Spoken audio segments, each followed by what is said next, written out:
আসসালামু আলাইকুম প্রিয় বিয়ার্স, কালা জাদু বিদ্যা চ্যানেলে প্রত্যেককে স্বাগতম। তো বিয়ার্স, আশা করি আল্লাহর অশেষ দয়াবানে সবাই ভালো আছেন। তো আপনাদের দয়া আমিও ভালো আছি। তো আমি আজকে একটি টুটকা নিয়ে এসেছি। যদি আপনার দেহে যে কোনো সমস্যা থাকুক না কেন, যদি আপনাকে কেউ জাদুটুনা করে থাকে অথবা যে কোনো অসুস্থ যদি আপনি থাকেন, যদি আপনি আপনার দেহে যদি জিনভূতের আসর নজর থেকে থাকে, যদি দেহপরীর আসর নজর থেকে থাকে, ওই সবগুলো কাটানোর একটি আমি টুটকা নিয়ে এসেছি, একদম সহজ টুটকা। আপনারা প্রথমে যদি কোনো এমন যদি মুসিবতে পড়ে থাকেন, তাহলে আপনারা প্রথমে এই বিদ্যা দিয়ে একবার হলেও কাজ করে দেখবেন, প্রয়োগ করে দেখবেন, একদম সহজ। তারপরে আমাকে কমেন্ট করবেন। তো আমি টুটকার দিকে চলে যাই। আজকের ভিডিও একদম শর্ট হিসাবে শেষ করে দেব, তো আপনারা আমার ভিডিওটি পুরোপুরি দেখবেন।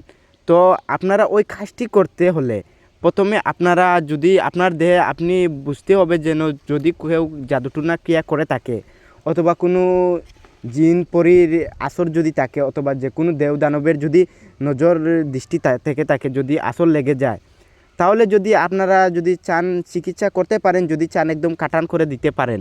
তো আজকের টুটকা দিয়ে যদি চিকিৎসা করেন তাহলে আপনার ভালো, যদি চিকিৎসা যদি জানেন না, যদি কাটান করেন, তাহলে ওই টুটকা দিয়ে সরাসরি ওই ব্যক্তির শরীরের যে কোনো সমস্যা হোক কেটে দিতে পারবেন।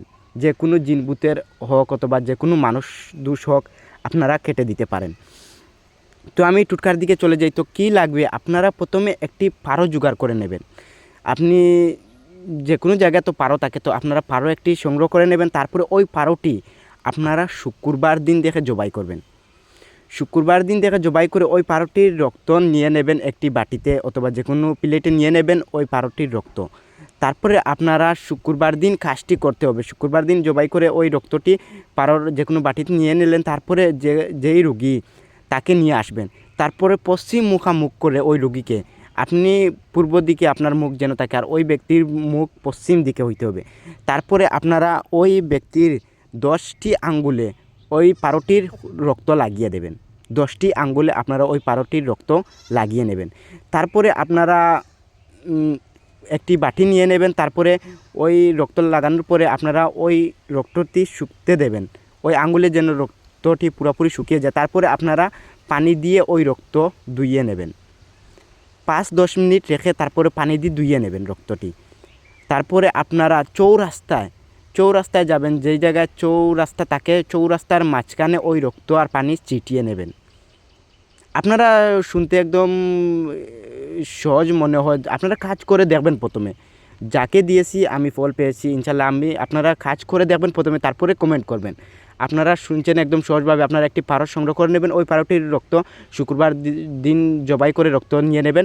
তারপরে ওই পারোটি আপনারা আবার খাইতে পারেন আপনারা রক্ত নিয়ে। তারপরে রক্ত আপনারা 10টি আঙ্গুলে রুগীর লাগিয়ে দেবেন। তারপরে ওই 10টি আঙ্গুল ধুয়ে নেবেন একটি বাটিতে। তারপরে ওই রক্ত নিয়ে আপনারা শুক্রবার দিন কিন্তু কাজটি শেষ করতে হবে। আপনারা ওই রক্ত নিয়ে চৌরাস্তায় ছিটিয়ে দেবেন। তারপরে দেখবেন সঙ্গে সঙ্গে 3 দিনের ভিতরে ওই রোগ মুক্ত হয়ে যাবে। যে কোনো চালান অথবা যে কোনো জিনভূতের আসর থাকুক না কেন, আপনারা দেখতে পারবেন নিজেই, যেই রোগী নিজেই বুঝতে পারবে যে তার সমস্যা কেটে যাবে।